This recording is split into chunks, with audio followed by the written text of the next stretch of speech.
Welcome to the Nevis Newscast for Friday, January 17th, 2020. I am Bronte Swanston Hendrickson. The Nevis Island Administration, through its Water Resource Management Department, continues with its thrust to provide more water for residents with the construction of additional water storage facilities at the Hamilton Reservoirs and Water Well. On completion, the new tank will have a storage capacity of 400,000 gallons. So what we're trying to do here is to replace the old tank, old fiberglass tank that we have with this new glass-fused steel tank that is currently being constructed. The whole idea is also for a filtration system to be put where the old fiberglass tank is, and the water will be treated. As mentioned before, we have a high level of manganese and iron that's in the well. Again, just about half a mile down the road. And so that water will be filtered, and the finished water will end up in this brand new spanking tank that we have here. Manager of the Water Resource Management Department, Floyd Robinson. Minister responsible for water services, the Honourable Spencer Brandt, led a team on a visit to the site on Thursday, January 16th, and expressed his satisfaction with the ongoing project. Last year, we would have suffered a severe drought on the island of Nevis, which created major headache for us on the island of Nevis as it regards to the availability of water. So the ministry and the cabinet took a decision to improve the volume of water on the island of Nevis. And as a result, we entered into this venture to construct this new tank. We also had a tank here that is, I think, over 100 years old. And it has been sitting there for some time. And we believe that with that storage capacity, the island of Nevis can do well with. So we embark on this project. The aim is to provide a lot more water for the island of Nevis, because from all forecasts, we recognize that we will continue to have severe droughts, and we will continue to see the expansion of the demand for water on the island of Nevis. So this project is very important and vital to the island of Nevis as it regards to increased capacity for the island of Nevis. It also puts us in a position where we can continue to see the growth in the housing and general development on the island of Nevis. Because if we intend to embark on any major development of the island of Nevis, let's say another Four Seasons, for example, we have to be in a position to provide them with adequate volume of water. So this project is very, very vital. The initial stone storage tank, built in 1904, was abandoned as a result of the wooden roof caving in. Minister Brandt noted that a steel frame roof would be constructed and the tank would be returned to its original function. The Nevis Disaster Management Department has received a second consignment of equipment courtesy of the Government of Japan. The new equipment complements an initial consignment which was received in 2019. We are here showing the persons of Nevis the last package that was received from the people of Japan with regards to the Japan International Cooperation Systems project. This project has multi-parts, and we had some equipment previously, but this last shipment included our tarpaulins, so we are now prepared for hurricane season, some generators. We have radio communications equipment and fire service equipment as well. So we are pleased, and we are here just to show not only the Premier but the people of Nevis what we have received this afternoon. Premier, the Honourable Mark Brantley, who visited the Nevis Disaster Management Department on Thursday, January 16th, described the equipment as a significant investment in the island's disaster preparedness. We have seen the pickup trucks on the road. We have seen the front-end load already working. We have seen the major truck as well, a dump truck. We have, as I said, drones. We have now communications equipment. We have lots of tarpaulins. We have 7 brand new generators. And I think that all of this is significant, including, of course, what you're seeing behind us, which is some brand new firefighting equipment for our hard-working men and women in the fire services. Premier Brantley, who is also the Minister of Foreign Affairs, noted that the gift is a benefit of St. Kitts and Nevis's diplomatic efforts. We would want to express formal gratitude to the government and people of Japan, and to say to the people of Nevis and the wider St. Kitts and Nevis that this is really what we try to do.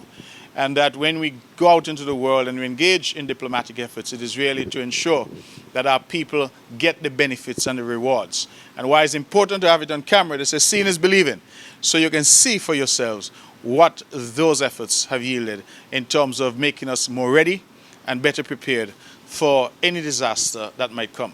So as Premier of Nevis, and of course in my other capacity as Minister of Foreign Affairs, I would want to extend my very warm gratitude to the government and people of Japan, and to thank Mr. Dyer, my good friend, for the hard work that he's been doing, and Mr. Daniel, P.S. Daniel, who continues to be the go-to man in Nevis in anything to do with security. Also present were representatives of the St. Kitts and Nevis Fire and Rescue Service, led by Deputy Fire Chief Garfield Hodge, to whom the Premier pledged the continued support of the Nevis Island Administration.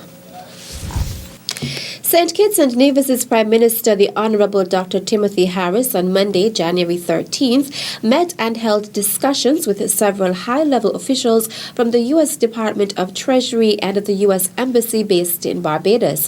The U.S. delegation was led by Marshall Billingsley, Assistant Secretary for Terrorist Financing within the U.S. Department of Treasury, and Her Excellency Linda Tagliatella, Ambassador of the United States of America. A release from the press unit in the office of the Prime Minister says, during the discussions, Billingsley indicated that his visit to the country is indicative of the high value his government places on its friendship with St. Kitts and Nevis, and that it also demonstrated the U.S. government's willingness to continue to work with the Twin Island Federation. Among the matters addressed during Monday's dialogue were the Federation's preparations for its 2020 Mutual Financial Evaluation Report, the FinCEN Advisory of 2014, as well as the developmental challenges faced by small island developing states. Prime Minister Harris and the visiting U.S. officials also engaged in talks on possible areas in which the U.S. government can lend further assistance to small island states like St. Kitts and Nevis to help us move faster along the path of growth and development. The Prime Minister was supported in Monday's meeting by Cabinet Secretary Josephine Huggins and Permanent Secretary in the Office of the Prime Minister, Andrew Scarrett. Still to come. And then when they do come in, it's already too late for us to do any kind of intervention that will help them survive longer. The details after this break.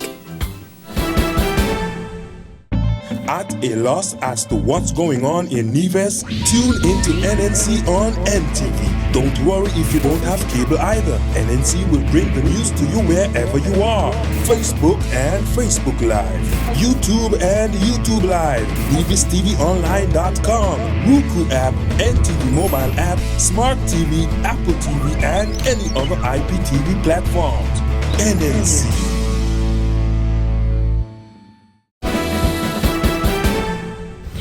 Welcome back. Members of Urology Associates who will be facilitating their 14th prostate cancer screening in Nevis this weekend say what is most rewarding about the exercise is that they are making a significant difference in the population. The free prostate screening clinic will take place on Saturday, January 18th.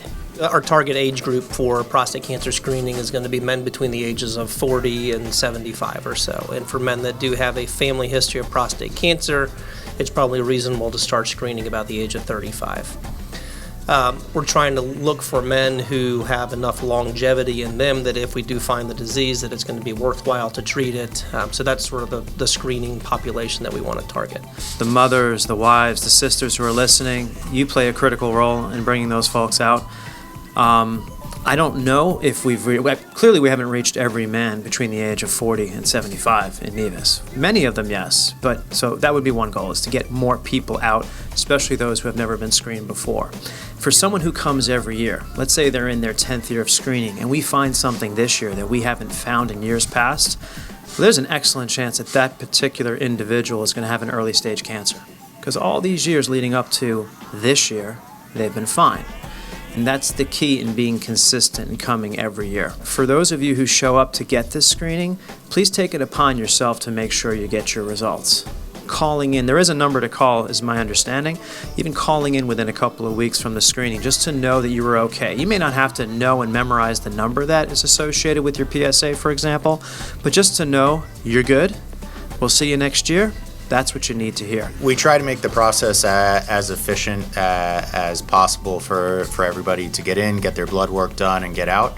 But as well, while you're there, everybody, all the men who are there for the same reason. So it's a great opportunity to speak to your friends and other men on the island who are going through the same thing, to ask about prostate health, other medical conditions and things that are going on, and just to be aware of sort of your medical conditions and what you have to do for the screening. The team of urologists is led by Dr. Dwayne Thwaites, who initiated the exercise back in 2006. Late-stage prostate cancer, very unusual now in the Federation, and if it is, it's because they don't come out to screen. So these kind of things are important to us as physicians. I'm disappointed a lot when I see someone who comes in, and we've been doing this for 14 years, it's free, who comes in, who have late-stage disease, who, like, you heard about the screening? Yeah, so how come you never came? I'm busy, I had no time for this. And then when they do come in, it's already too late for us to do any kind of intervention that will help them survive longer. So I'm just encouraging everybody to come out. It takes me 3 seconds to do a prostate exam. It's not a very long time, it's very quick. And the reason why we have professionals, people who have been doing this for all their lifetime, is for that reason, so that you won't be uncomfortable. Registration for the free prostate cancer screening will begin at 6 a.m. on Saturday, January 18th at the Occasions at Penny's Estate. The Ministry of Agriculture will host Agenda 2020, its second annual consultation on the state of agriculture on Nevis at the Nevis Performing Arts Centre on Monday, January 20th. Permanent Secretary in the Ministry of Agriculture is Huey Sargent. This year the theme is Connecting to Sustained Productivity through Communication and Responsibility. At the Department and Ministry of Agriculture, we realize that we've not been communicating as we should to farmers and other industry stakeholders. There has been an issue where I don't find that we have a shortage of knowledge or information. Connecting that information to our farmers and industry stakeholders would, we feel, enhance the productivity of agriculture here on the island. And that is the reason why we chose that specific theme. Sargent is inviting farmers and other stakeholders to the important event to share their views and opinions on agriculture on Nevis. He also highlighted what persons can expect from the exercise. We of course have an address by the Minister of Agriculture, the Honourable Alexis Jeffers, remarks by Premier of Nevis, the Honourable Mark Brantley, as well as presentations from the Director of Agriculture, Mr. Randy Elliott. We have presentations from the CARDI representative for the Federation. We have farmer perspectives and we have consumer perspectives. So we're hoping as well that this year the ceremony and the presentations are a little bit shorter than we had last year, so that we can have as many opinions and contributions from the floor as possible as we try to set the agenda for 2020. The consultation will run from 9 a.m. to noon. That's it for this edition of the Nevis Newscast. On behalf of all of us here at the Department of Information, I am Bronte Swanston Hendrickson. Thank you for viewing.